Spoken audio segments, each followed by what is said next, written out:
Hello and welcome to The Big Story, where we'll discuss the hottest topics of the day right in the heart of the newsroom.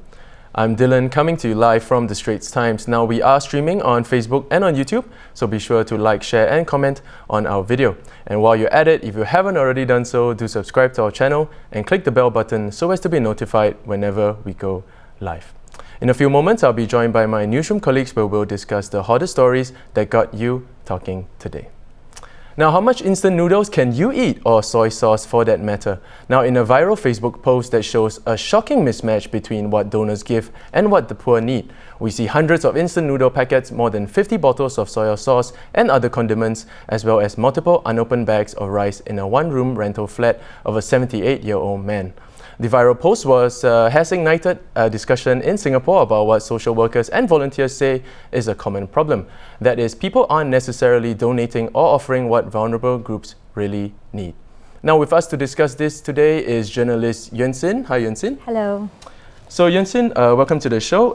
What were some of the first reactions from the public upon seeing these pictures? Yeah, so this post really sparked a lot of discussion, and I think a lot of the initial reactions to it were, shock and surprise, right? Like, how could it be that, you come in with good intentions, but it leads to, such an unfavorable kind of consequence where you get so many donations that it actually clutters up the elderly man's house and makes it difficult for him to walk around. And I think it sparked a lot of self-reflection among anyone who has, done some kind of volunteering in the past about, what kind of intentions I should have when I actually try and do good for the community.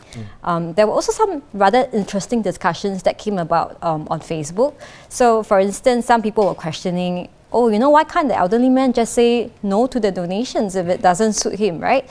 Or some other comments were saying that, well, why don't we just teach uncle to cook? Or why don't uncle just, sell all the excess food that he has on Carousel? But it actually brought this issue of like power dynamics into the spotlight as well, right? Because the volunteers and some other people with experience in volunteering will also say that, if you are from a vulnerable group, you may not feel that you have the power to reject all these donations, because one fear that you have is that what if people don't want to donate anything to me in the future if I say no, right?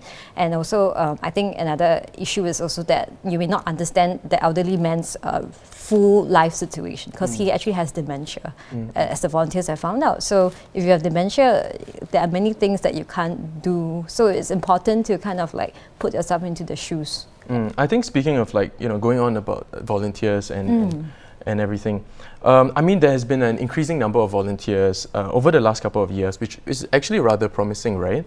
So there's been a survey done by the National Volunteer and Philanthropy Centre reviewed that while 1 in 10 people volunteered in 2000, 1 in 3 did so in 2016. So in your opinion, do you think that this mismatch problem is due to inexperience on their part, on the volunteers' part? Yeah, I mean, definitely it's not a bad thing at all that more people are stepping up to volunteer, and we should not let this discussion make people feel that, we should not discourage volunteers who actually come in with good intentions, and they want to help.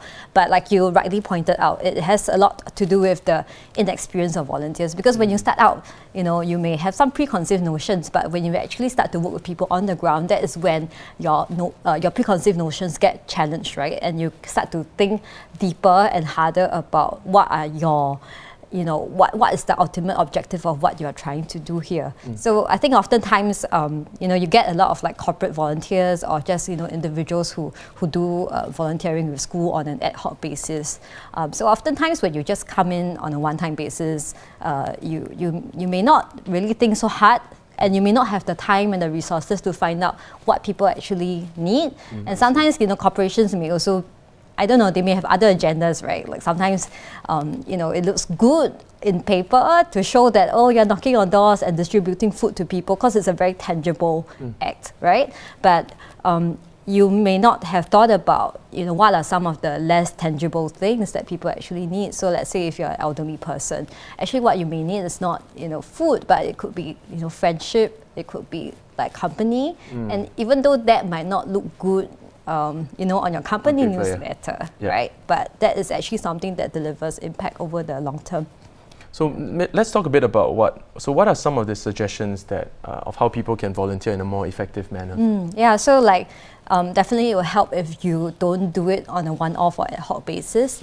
And I think some of the experts or regular volunteers that I spoke to say that it's very important to, do it regularly and to engage continuously with one community over a long period of time.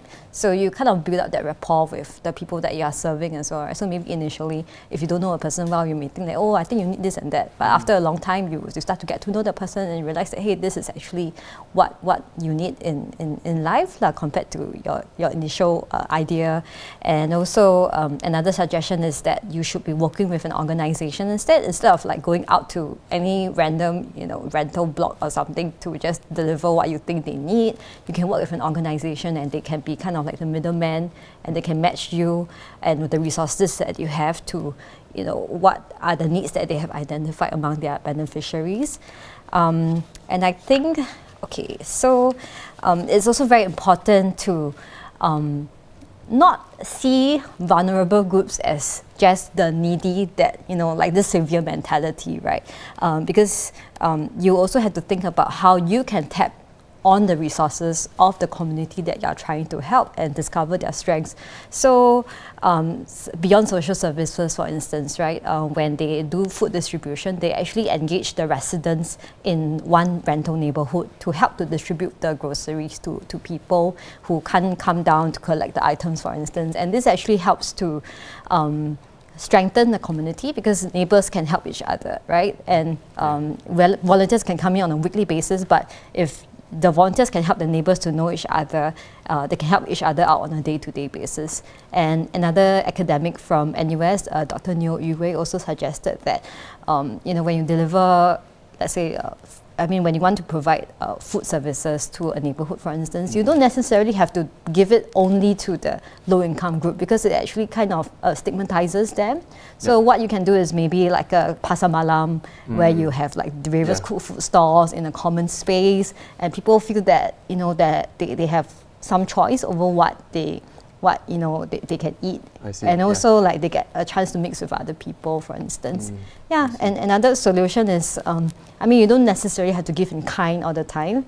Vouchers or maybe even cash would be more helpful for some families because there's more flexibility. All right, so thanks so much for sharing about this issue with us, Yuan Sin. Now, I think it was certainly very informative and hopefully we can move forward as a society and take steps to volunteer in a more effective manner. Of course, for the full story, you can always head down to our website. It's www.straitstimes.com.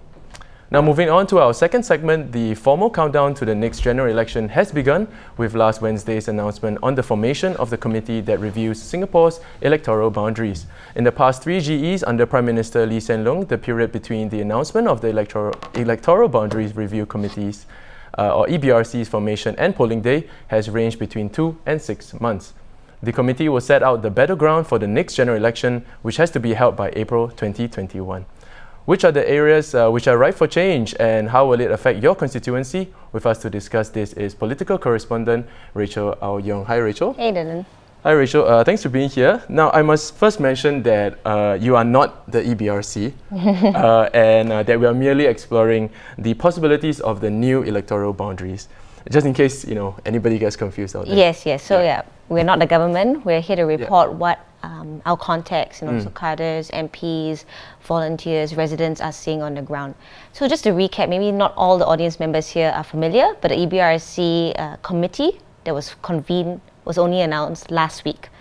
So PM repeated his terms of reference, and he gave this in 2016. He repeated it again in the report, and essentially at the next G we should see GRCs with smaller GRCs, so perhaps we won't see any more 6-man GRCs, and we should definitely see more than the 13 SMCs, single seat wards that we currently have. With that in mind, there's always guidelines to see how big each MP should be looking after, how many people each MP should be looking after.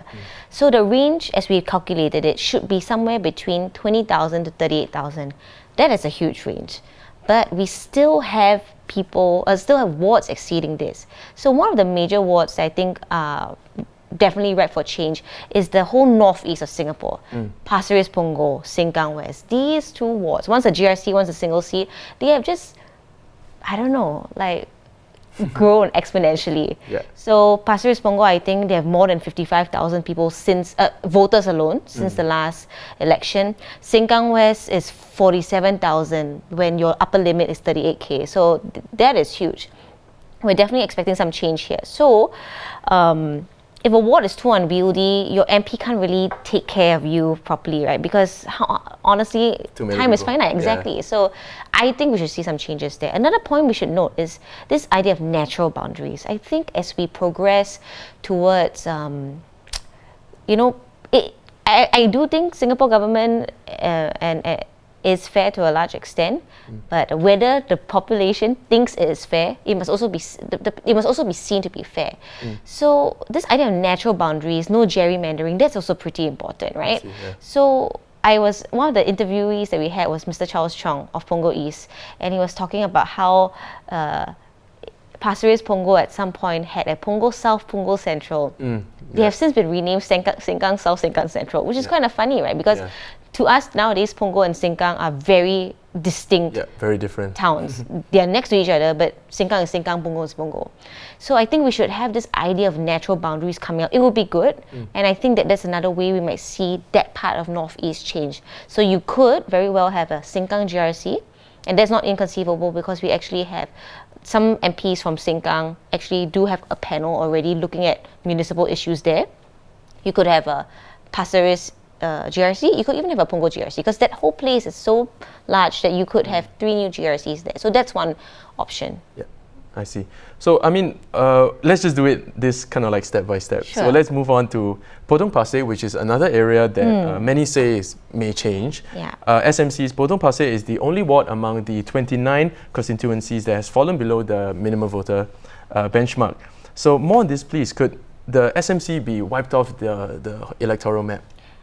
So that's the thing, right? If you go by pure numbers, there is definitely a case to be made. But it has never changed for the last 30 years, despite that the numbers didn't fall overnight.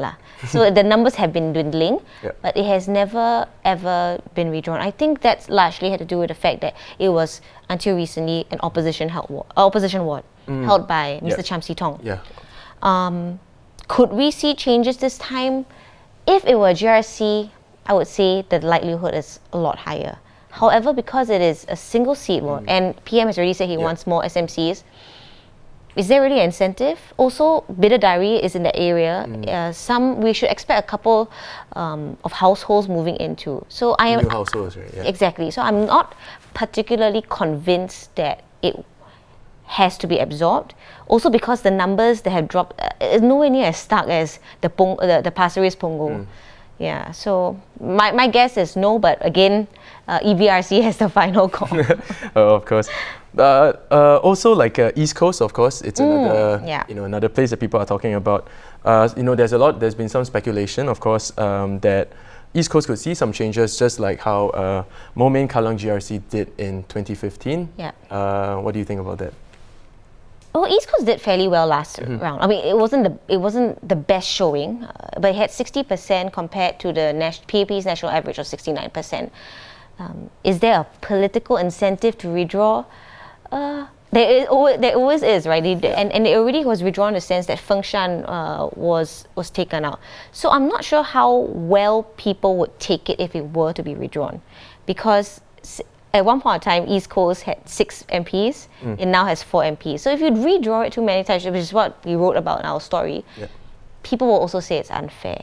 But you do have Mr. Lim Swee Say very likely to retire. At the very least, he's no longer a minister, and typically we do have anchor ministers moving in. So there are a number of GRCs with 2 ministers right now. I think if anything happens to East Coast, it'll be a result of, say, changes to that whole Pasir Ris Punggol mass, and if they need to take in anything else, it could be tweaks to the surrounding areas. That's my guess. So Rachel, we've been talking a lot about the East of Yes. Singapore. Let's not forget about the West. Yeah. So do you think, is the West what's going to happen for the West, the Western front on Singapore? What's going to be some changes, do you think? So the West has always been a PAP stronghold. I said 60% was not bad for East Coast, but if you go over to the West, if you look at 7 out of 10 wards, I think they scored more than 70% of the votes. 70% voted for the PAP there. Those are amazing numbers for the PAP. I think similarly, any changes to the West would probably be a result of other changes, right? Because if we start from the north, if you start with Pasir Ris Punggol and you redraw, you have a Sengkang, then maybe Marsiling UT next to it may be affected. Oh, sorry, Nee Soon may be affected. Yeah. And then, there's knock-on effects. The one possible dicey ward could be West Coast GRC, because now we have Dr. Tan Shin Bok, who was a former PAP MP, did very well in Ayer Rajah, which is in West Coast GRC. Yeah. He could be coming down there. And they might want to redraw in anticipation of that, because I know that there are also numbers and all that. So I still believe that anything that happens to the West will be a result of other changes. For the ones that have for those changes you need exact because of population, housing demographics, so on and so forth. But could the West Coast be affected? Hey, it's next to Tanjong Pagar. Tanjong Pagar has 2 ministers, Because anything can really happen. Anything goes. We are reading tea leaves, but that's part of the fun, isn't it? Yeah. Yeah. All right, thanks so much for sharing with us, Rachel. Of course, if you'd like to read more about the Singapore general election and keep abreast with all the updates, you can always head down to our website. It's www.straitstimes.com. Now, those were the top stories of the day. For more news and videos, you can always head down once again to our website. And I'm Dylan. Join us tomorrow for more stories on The Big Story.